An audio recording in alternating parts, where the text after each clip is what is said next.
চিংড়ি মাছ দিয়ে কলা ভাজি করব। তার জন্য এখানে পেঁয়াজ কাঁচামরিচ আমি ভেজে নিচ্ছি। হালকা একটু ভাজা হয়ে গেলে দিয়ে দিচ্ছি চিংড়ি মাছ। চিংড়ি মাছের লেজ কলা আমি বেটে দিয়েছি। চিংড়ি মাছটা ভাজা হয়ে গেলে এখন দিয়ে দিচ্ছি আমি আদা রসুন বাটা, স্বাদমতো লবণ, ধনিয়া গুঁড়ো, হলুদ গুঁড়ো দিয়ে আমি কষিয়ে নিচ্ছি মশলাটা।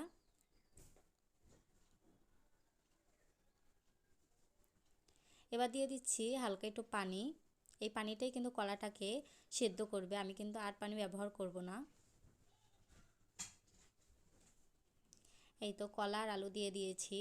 এখানে আলু আপনারা দিতেও পারেন, না দিলেও হবে। এখানে আমি আলুটা দিয়েছি।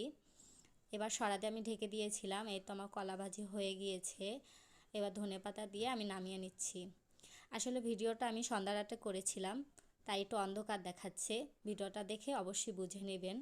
আর ভিডিওটা দেখার জন্য ধন্যবাদ আপনাদের।